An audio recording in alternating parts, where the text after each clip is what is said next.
오늘 우리는 성경이 기록하는 최초의 감사절 예배를 살펴보고자 합니다. 그 첫 번째 감사 예배는 에덴의 동쪽, 아직 인류의 역사가 채 시작되기도 전에 이른 아침에 드려졌습니다. 아담과 하와의 두 아들 가인과 아벨이 그 주인공입니다.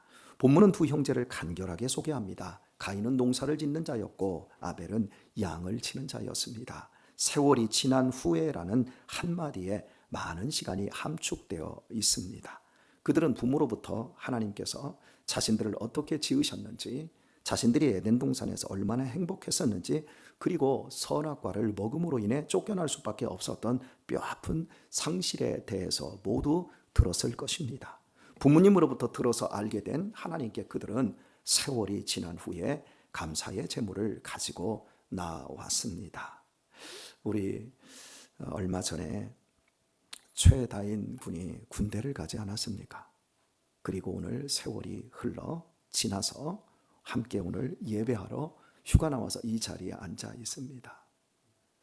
세월이 지난 후 여기 앉아 있지만 그동안 얼마나 많은 에피소드가 있었겠습니까? 앞으로 두고두고 말하게 될 거니까 우리 천천히 듣도록 하십시다. 오늘은 세월이 지난 후에 가인과 아벨의 이야기에 좀 집중을 했으면 좋겠습니다. 가인은 땅에 소산을 드렸고 아벨은 양의 첫 새끼와 그 기름을 드렸습니다. 각자 최선을 다한 제물이었습니다. 그러나 하나님께서 아벨의 제사는 받으셨고 다른 가인의 제사는 받지 않으셨습니다. 왜입니까? 무엇이 이 두 제사를 갈라놓았습니까?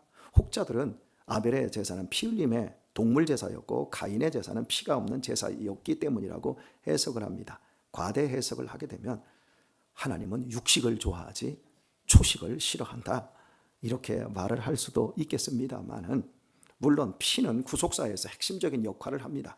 피 흘림 없는 제사는 사함도 없다고 말씀하셨기 때문입니다. 하지만 하나님께서는 율법을 통해 곡식으로 드리는 소제 역시 기쁘게 받으시는 제사로 명령하셨습니다. 그러므로 단순히 제물의 종류가 문제가 되는 것은 아니라는 겁니다. 성경은 우리에게 더 깊은 차원의 답을 성경 자체에서 제시를 합니다. 4절과 5절을 보겠습니다. 한번 확인할게요. 아벨은 자기도 양의 첫 새끼와 그 기름으로 드렸더니 여호와께서 아벨과 그 제물은 연락하셨으나 가인과 그 제물은 연락하지 아니하신지라. 굉장히 중요한 건데요, 여러분은 아마 찾으실 수 있으리라고 봅니다. 하나님이 안 받으신 것은 그의 제물이 아니라 아벨과 그의 제물입니다. 그건 받으셨어요. 그런데 가인 것은 안 받은 것이 가인의 제물을 안 받은 게 아니라 가인과 그의 제물로 기술하고 있습니다. 여러분, 무엇을 앞에 놓느냐에 따라서 이게 그 순서 속에서 이 히브리어 성경은 굉장히 중요한 위치를 둡니다. 아벨과 그의 제물은 아벨을 하나님이 먼저 받느냐 안 받느냐, 이 우선순위를 두고 있는 거고, 가인과 그의 제물 역시 그 제물에 하나님이 마음을 두지 않고 가인에게 마음을 두었다라는 뜻입니다. 이것이 중요한 지점입니다. 하나님은 우리의 제물을 보시기 전에 제물 드리는 사람을 먼저 보신다라는 의미입니다.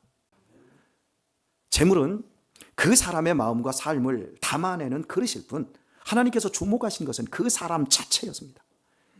제사가 거절당한 뒤 가인이 보인 반응이 이것을 증명합니다. 가인이 몹시 분하여 안색이 변하니, 그의 마음속에 분노가 들어차 있습니다. 생각해 볼까요? 하나님이 받지 않는다고 화낼 일은 아니지 않습니까? 도리어 자신을 돌아보아 나의 제물을 받지 않으시는 이유를 먼저 생각해야 할 일 아닐까요? 어떻게 피조물에 불과한 인간이 창조자이신 하나님 앞에서 이런 분노를 품고 안색이 바뀔 수 있습니까? 하나님께서 가져와 나한테 바쳐 하지 않고 자기들이 자원해서 드린 것 아닙니까? 그렇다면 그 하나님이 노하고 안 받으셨어요. 그럼 왜 안 받으셨을까를 먼저 생각해야 되잖아요. 더욱이 하나님이 본문을 보면 직접 나타나서 가인에게 말씀해 주셨으니 이보다 더 확실한 응답이 어디 있습니까? 가인에게는 응답하지 않았습니다. 제물만 연락하셨지 하나님이 가인에게 오셔서 말씀해 주지 않았어요. 오히려 가인에게 하나님이 직접 나타나 말씀해 주셨으니 이보다 더 확실한 축복과 응답이 어디 있겠습니까? 그렇다면 빨리 자기를 고쳐서 제사를 다시 드리면 하나님께서 얼마나 기뻐하시겠습니까? 그런데 화를 냅니다. 미련하고 무지하고 교만한 것입니다. 그러니까 무지하고 미련하고 교만한 사람들은 당신 이게 문제입니다 라고 이야기를 해주면 도리어 화를 내는 거예요. 우리가 하나님의 말씀을 드릴 때 이 말씀이 지금 나의 마음에 부담이 된다, 내 감정이 굉장히 상해진다, 이런 것을 우리가 경험을 합니다. 그때 여러분 화를 낼 것인가 아니면 그걸 수긍을 할 것인가에 따라서 우리의 인생의 향방이 굉장히 달라진다는 거 여러분 아세요? 미련하고 무지하고 교만한 사람은 하나님을 경외하는 대신에 스스로의 의가 가득 차 있기 때문인 겁니다. 이런 가인이 드리는 제사가 아무리 10번 100번 좋은 제물을 갖추었다 할지라도 어떻게 연락이 되겠습니까? 그의 제사는 감사가 아니라 일종의 거래였습니다. 내가 이만큼 드렸으니 당신은 복을 주셔야 한다는 교만한 요구였습니다. 하나님, 이번에 우리 아들 수능 성적 좋고 또 원하는 그 대학 들어가게 하시면 제가 이만큼 헌금 드리겠습니다. 아니 내가 미리 좀 드리겠습니다. 여러분 이런 모든 것들이 거래거든요. 그리고 그거 끝나면 입 싹 닦아버리는 거, 거래였다라는 증거지요. 이건 교만한 요구이지요. 가인은 재물만 드렸을 뿐 자기 자신을 드리지 못했습니다. 자신의 이기적인 자아를 깨트리지를 않았습니다. 도리어 자신의 이기적인 자아를 더욱 강화를 했습니다. 하나님께서는 이런 가인의 자아를 보고 계셨던 것입니다. 반면 아벨은 어떻습니까? 히브리서 11장 4절은 이 장면의 핵심을 정확히 깨뚫습니다. 믿음으로 아벨은 가인보다 더 나은 제사를 드림으로 하나님 앞에 의로운 자라 하시는 증거를 얻었으니 이렇게 말합니다. 더 나은 제사를 드렸다. 그렇다면 무엇이 더 나은 제사였겠습니까? 한마디로 믿음이 담긴 제사였습니다. 아벨은 양의 첫 새끼와 그 기름을 드렸습니다. 첫 새끼와 기름이 의미하는 바는 생명입니다. 양의 첫 새끼는 죽어서 제물이 되었습니다. 더 정확하게 말하면 아벨이 양의 첫 새끼를 직접 죽여서 기름을 발라낸 것입니다. 혹시 살아있는 생명을 잡아보신 분들은 그것이 얼마나 가슴 아프고 힘든 일인지 아십니다. 확인 한번 해볼까요? 혹시 닭을 잡아보신 분들 손 한번 들어보세요. 이민자군서 동영복 집사, 살아있는 닭을 잡아봤냐고 내가 물은 겁니다.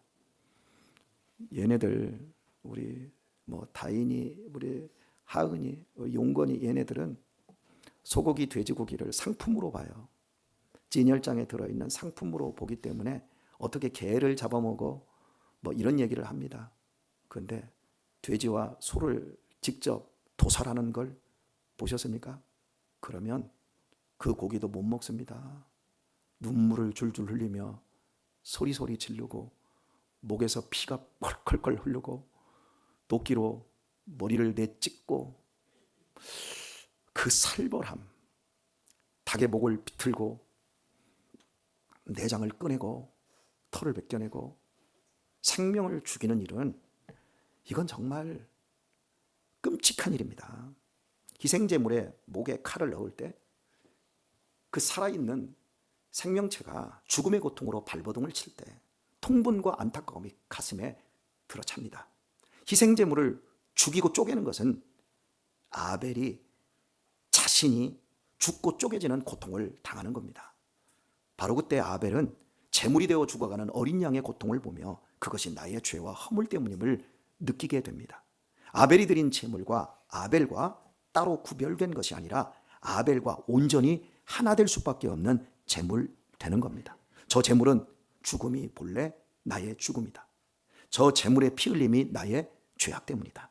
그렇게 예배자는 제물과 하나가 되어 하나님 앞에서 죽고 다시 태어나는 작업인 겁니다. 이게 아벨이 가인보다 더 나은 제사를 드리는 겁니다. 그러니까 여러분, 예배의 핵심은 내가 제물과 하나 되어 죽고 쪼개어지는 거라는 거예요. 그러나 가인은 자신이 수확한 것 중 일부를 드렸습니다. 가인은 가장 좋은 것을 가져다 드리기만 하면 됩니다. 제물을 준비할 때 자신이 쪼개어지기는커녕 도리어 자신의 정성에 자기가 감복하며 스스로 대단하게 여길 수 있습니다. 그의 제사는 자기가 죽는 예배가 아니었습니다. 그는 자신의 자아를 더욱 시퍼렇게 살리는 제사를 드렸습니다.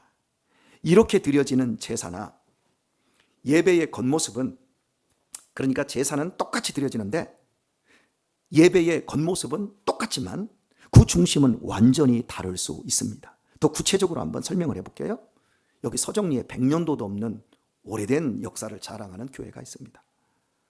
그 교회는 우리처럼 추수감사절을 지나면 그 다음 주에 주보에 감사자의 명단자와 금액을 전부 표기해 줍니다. 그것도 피라미드 형식으로 가장 많은 헌금을 드린 사람을 제일 꼭대기에 올려놓습니다. 19년 전 제가 병원 전도할 때 그 교회의 권사님 한 분이 병원에 입원해 계셨는데 주보를 저한테 주시더라고요. 그러면서 나 이런 교회를 다닙니다.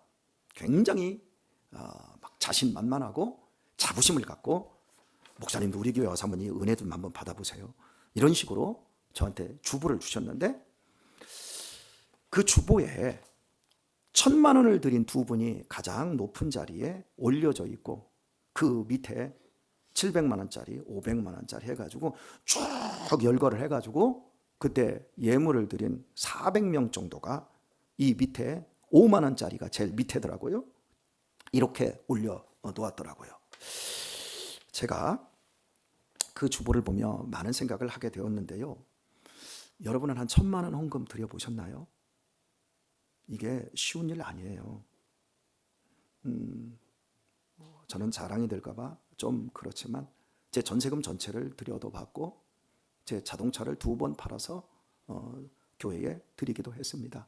한 대는 또 그냥 개척교회에다가 타고 갔다가 키까지 줘버리고 다음 날 제가 그 인감증명 떼어서 주어서 넘기기도 했고, 그런데 그때마다 이게 쉬운 일은 아니에요. 자기 자신을 희생해야만 큰 금액의 헌금을 드릴 수 있습니다. 근데 오해는 하지 마십시오. 여러분에게 큰 금액을 드리라고 제가 독려하는 거 아니니까요. 예.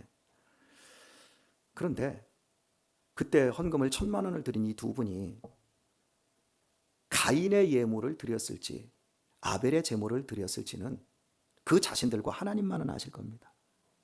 내가 깨어지면서도 큰 금액을 드렸을 수도 있고, 뭐 돈이 굉장히 많은 사람이기 때문에 또 이거 돈을 드리고 제일 꼭대기에 오르면 성도들이 나를 인정해 주겠지? 그러면 나를 다음에 장로 후보로 장로로 뽑아주겠지? 뭐 이런 마음으로도 할 수 있잖아요. 그지요? 그러니까 내가 정말 깨어지는 아벨의 제물을 드렸을지 아니면 나를 더욱더 내세우고 강화하려는 가인의 제물을 드렸을지는 그 자신들과 하나님만 아실 거라는 거예요. 이해하셨어요? 그러나 꼭 생각할 것은 피라미드 형식으로 주보에 올리는 행위는 가인의 제사를 획책하고 있는 것만은 분명합니다. 과시와 자기 잘났다라는 표시로 사용할 수 있기 때문입니다. 또한 그걸 가지고 2차적인 이득을 만들 수 있기 때문에도 더더욱 그렇습니다. 자기 자신이 깨어지지 않는 예배는 결코 하나님께서 받으시는 제사가 아닙니다. 오늘 이 자리에 앉아있는 우리는 어떻습니까? 우리는 이 추수감사절에 무엇을 드리고 있습니까? 우리가 드리는 이 예물은, 이 예배는 가인의 거래입니까? 아니면 아벨의 깨어짐입니까? 혹시 돈과 시간은 드렸지만 정작 가장 중요한 마음, 내 자신을 드리지 못하고 있지는 않습니까? 가인과 그의 재물은 받지 않으셨다는 이 준엄한 말씀을 우리는 두렵고 떨리는 마음으로 들어야 합니다. 우리 중 누구도 우리 스스로의 힘으로는 아벨과 같이 하나님께서 온전히 받으실 만한 제사를 드릴 수 없습니다. 모든 인간은 가인과 같은 상태입니다. 마음은 분주하고 헌신은 늘 계산적이며 감사는 쉽게 분노로 변합니다. 어떤 아름답고 좋은 땅에 소산을 드린다 할지라도 인간의 제사는 하나님께 상달되어지지 않습니다. 그래서 하나님께서는 우리에게 새로운 길, 새로운 예물을 드리는 방법을 열어주셨습니다. 우리가 드려야 할 그 완전한 제물을 하나님께서 직접 준비하셨습니다. 그분이 바로 예수 그리스도이십니다. 예수님은 스스로 첫 새끼와 기름이 되어시어 십자가라는 제단 위에서 자신의 생명을 온전히 내어주는 제물이 되셨습니다. 여러분과 저를 위해 대신 심판받아 죽으시는 완전한 대속 제물이 되어주셨습니다. 성경은 선언합니다. 이제 제사는 완성되었다. 이제 하나님께서는 우리에게 다른 재물을 요구하지 않으십니다. 하나님의 아들이 죽으신 재물이라면 모든 인류를 구원하시기에 충분합니다. 그래서 하나님은 그 영원한 재물 되신 예수 그리스도와 우리가 온전히 하나 되기를 원하십니다. 예수님을 나의 구주로 믿고 그분과 연합하여 이 예배의 자리에 나오는 것, 이것이 오늘날 하나님께서 기뻐 받으시는 유일한 제사입니다. 완전한 예수님과 제물이 되는 시간이 예배입니다. 내 자신은 쪼개지고 죽어지고 없어지고 예수님으로 다시 태어나는 것, 그것이 예배입니다. 그렇다면 우리의 삶이 예수님과 하나 된다라는 것은 어떤 의미일까요?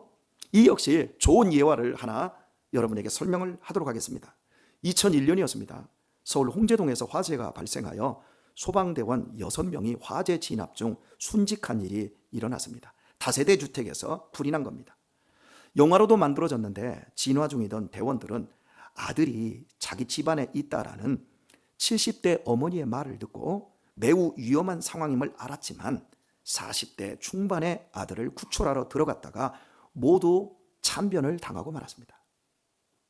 그런데 그 아들은 술에 취해 자신이 불을 지르고 이미 집 밖으로 피신한 후였기에 그 아들을 구하러 들어갔다 순직한 6명의 사람들의 목숨은 너무 안타까웠습니다.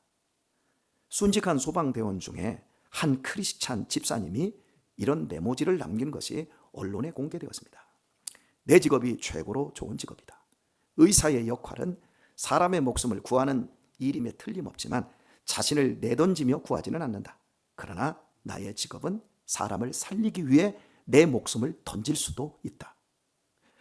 국민의 생명과 재산을 지키고 국민의 종 혹은 국민의 심부름꾼이라는 명분만 내세울 뿐 실제로는 자기의 이익만을 쫓는 국민의 녹을 먹는 정치인들과 관료들과 구태의연한 공무원들과 교사들이 얼마나 많습니까? 그러나 이 소방관은 자신의 직업과 고백하는 명분과 온전히 하나 되었기에 기꺼이 목숨을 던질 수 있었던 것입니다. 소방대원은 여러분 공무원입니까? 아닙니까? 소방대원은 이 사건이 일어나기 전까지는 공무원이 아니었습니다. 그런데 이 사람의 죽음과 이 사람의 글이 밖으로 나가고 또 이것이 영화로 만들어지면서 국민들이 계몽이 되고 어떻게 우리의 국민의 안전을 지키는 소방대원들이 공무원이 아닐 수 있느냐 해가지고 공무원으로 소방대원들이 바뀌게 되는 기회가 된 겁니다. 이게 자기의 직업과 자기의 명분과 온전히 하나 된 사람의 희생적인 삶으로 말미암아 일이 되어진 겁니다. 얼마나 많은 사람들이, 얼마나 그럴듯한 직업을 가진 사람들이 명분과 이름으로는 그것을 이야기하고 있지만 그 삶과 일치되지 않아 불일치 때문에 얼마나 많은 어려움을 겪습니까? 분명히 부부입니다. 그런데 부부가 소통이 안 됩니다. 교감이 안 됩니다. 따로따로입니다. 그 고통이 얼마나 큽니까? 분명히 부모 자식입니다. 그런데 대화가 없습니다. 얼마나 힘들어집니까? 이렇게 따로 국밥인 경우들이 참으로 많다라는 겁니다. 저는 이 크리스찬 소방관의 순직의 모습을 통해서 이 모습이야말로 우리들이 예수님을 구주로 믿는다라는 고백과 동시에 온전히 주님과 하나 된 것이라고 생각하고 싶습니다. 믿음은 눈에 보이지 않습니다. 여러분 눈에 지금 믿음이 보입니까? 믿고 있는 것 같은 권혁철 목사가 보이고 여기 믿고 있는 것 같은 이석봉 집사님이 보입니다. 믿음은 얼마든지 연기가 가능합니다. 믿음은 얼마든지 쭉정이가 가능합니다. 믿음은 얼마든지 가라지가 가능합니다. 여러분이 영화를 보세요. 가끔씩 목사 연기를 하는 사람들을 보면 와 정말 목사스럽다라는 생각이 들어집니다. 정말 깜짝 놀랄 정도입니다. 믿음은 눈에 보인다고 생각하면 안 됩니다. 믿음은 씨입니다. 밭에 감추인 보화처럼 씨입니다. 겨자씨만큼 작은 겁니다. 그리고 그 믿음도 누가 주셨어요? 하나님이 우리에게 주시는 겁니다. 믿음은 신념이며 각자의 고백이기에 눈으로는 절대 보이지 않습니다. 저와 여러분은 믿음을 고백하고 있고 믿음이 있기에 오늘 추수감사절 예배의 자리에 앉아 있습니다.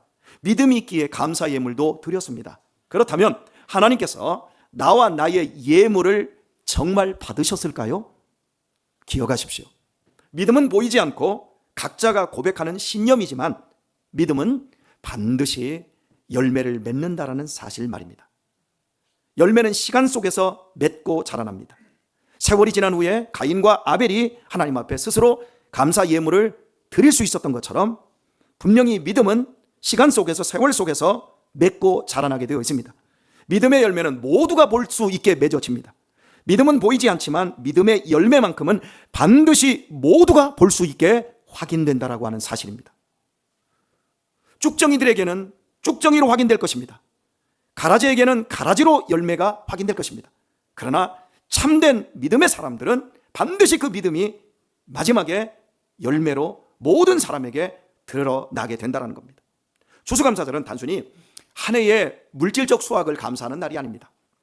시간은 멈춰 있지 않습니다. 세월이 지나가고 있습니다. 지나는 이 세월 속에서 우리 모두는 각자의 마지막 날을 맞이할 것입니다. 바로 그때 나를 지으시고 나를 이 땅에 보내신 하나님께서 내 영혼을 추수하는 날이 올 것입니다. 그날 주님은 우리에게 선물로 주셨던 믿음을 열매로 찾으실 것입니다. 오며 가며 김윤정 집사님과 많은 대화를 하며 김윤정 집사님이 얼마나 가정에서 엄마 아빠와 소통을 잘하고 엄마 아빠를 정말 아름답게 섬겼는지, 그리고 그 부모님이 또한 이 딸을 얼마나 아끼고 사랑하는지, 그리고 김윤정 집사님이 또한 그 딸과 또 얼마나 친구처럼 아름답게 소통하고 있는지 저는 그것을 확인하면서 내내 마음이 좋고 기뻤습니다. 그게 여러분 진짜 열매예요. 그런데 우리 김윤정 집사님이 아는 언니 남편이 자다가 세상을 떴답니다. 지난주에 57살밖에 되지 않았는데 아무런 준비 없이 그냥 갔대요. 그래서 경찰들이 혹시 하면서 취조하듯이 부인을, 그 언니를 조사를 하고, 여러분 생각해 보세요. 자다가 간 거예요. 우리 모두는 세월 속에서 언젠가 다 그런 황망한 날이 옵니다. 그 언니가 얼마나 황망한지 울지도 못하더라는 거죠. 언젠가 우리 모두는 세월이 지난 후에 그런 날을 맞이하는데, 그날이 추수감사절이 될지, 그날이 추수로 말미암아 우리 인생이 버려지게 될지, 그것은 아무도 모르는 겁니다. 갈비는 우리에게 말했습니다. 믿는 사람들은 모두 택정되었다고. 그런데 택정된 그 사람은 아무도 모른다고.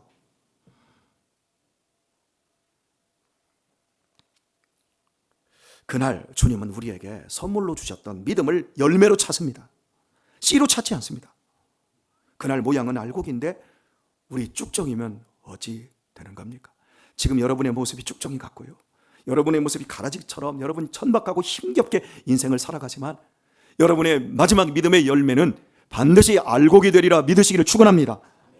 그걸 오늘 우리가 확인하고 다짐하는 거예요. 추수감사절은 바로 내 믿음이 열매로 제대로 맺어가고 있는지를 점검하는 날인 겁니다. 가인은 땅의 열매를 거두었지만 정작 자신은 알곡이 되지 못한 채 추수감사절을 맞이하고 말았습니다. 하나님께서 지적까지 해주셨지만 너 고쳐야 돼. 너 왜 이렇게 안색이 변하고 왜 이렇게 분해해? 너 그렇게 하면 안 돼. 그런데 고치지 못하고 도리어 화를 내며 동생을 쳐 죽이는 죄를 짓고 말았습니다. 그는 겉모습만 알고 가던 쭉정이었기 때문입니다. 100주년 기념교회를 은퇴하신 이재철 목사님께서 목회 초창기 40대에 주님의 교회를 개척할 때 겪은 일을 요한복음 강해에 요한과 더불어라고 하는 책이 있는데 거기에 기록했는데 발췌한 내용을 읽어드리고 오늘의 말씀을 맺도록 하겠습니다. 초등부 여름 수련회 시에 4학년 정민홍 군이 사고로 죽음을 당했습니다. 물놀이 중 익사사고를 당한 것입니다. 교회 수련회에서 아이가 물에 빠져 죽었으니 여러분 교회에 큰 힘이 들 수 있는 엄청난 일 아니겠습니까? 그런데 도리어 이 엄청난 위기 속에서 그 부모는 참된 신앙을 드러냈습니다. 슬픔으로 옥장이 무너지는 장례식에서 30대 후반의 민홍이 아버지의 인사말은 이러했습니다. 첫 번째, 민홍이를 하나님께서 모태에서부터 믿게 하시고 유아 세례 받게 하심에 감사합니다. 두 번째, 이 세상의 죄악과 탐욕에 오염되기 전 가장 순결한 영혼의 상태로 아들을 하나님 나라로 불러주셨음을 감사합니다. 세 번째, 교통사고나 세상 굳은 일로 부르신 것이 아니라 하나님을 사랑하여 말씀을 배우던 수련회장에서 불러주셨음에 감사드립니다. 네 번째, 감당할 시험밖에는 주지 않는다 하셨음에 그 빈자리를 하나님의 은총으로 반드시 채워주실 것을 믿음으로 감사드립니다. 다섯 번째, 사고 이후 교인들이 보여준 사랑에 감사합니다. 장례식에서의 그의 인사말에 온 성도는 충격을 먹었습니다. 그것은 감동의 충격이었습니다. 은혜의 충격이었습니다. 더 놀라운 것은 그 다음 주일이었습니다. 민홍이의 교육보험 해약과 사망보험료로 탄 거액 전액을 감사헌금으로 드렸습니다. 또한 교인들에게 감사를 표하기 위해서 1,000명 이상이 먹을 떡을 준비하여 나누었습니다. 여기까지입니다. 이 사고로 인하여 교회가 큰 시험에 빠지지 않고 오히려 은혜 속에서 더욱 굳게 세워졌다고 합니다. 그리고 그 전액 드려진 거액의 보험금으로 필리핀의 3개의 교회를 건축을 해드렸습니다. 여러분, 이런 감사가 있는데 어떻게 교회에 시험이 들 수 있겠습니까? 어떻게 교회에서 말만 하면 나 시험 들었어요, 나 상처 입었어요, 그런 말이 통할 수 있겠습니까? 민홍이 부모님의 아름다운 감사, 저와 여러분의 감사가 되어야 할 줄 믿습니다. 주 안에서 사랑하는 교우 여러분, 우리는 입에 바른 감사가 아닌 참 감사의 열매를 내 삶에서 확인해야 할 때입니다. 우리의 세월도 다 지나갈 것입니다. 부지불식간에 좋은 세월 다 지나버리고 마지막 지점에 서야 할 것입니다. 바로 그날이 나의 추수감사절입니다. 그때 나는 열매로 설 것인지 쭉정이로 설 것인지 오늘 확인할 수 있어야 합니다. 교우 여러분, 우리 더 많이 죽고 더 많이 쪼개져서 날마다 시간마다 사건마다 주님과 더욱 농밀하게 하나가 되도록 하십시다. 오늘의 추수감사절을 기점으로 우리 각자가 맞이해야 할 내 인생의 마지막 날 추수감사절을 가장 복된 열매로 드리기 위해 주님과 더욱 연합되어 하나님이 받으시는 산제물로 승화될 수 있기를 예수님의 이름으로 축원드립니다.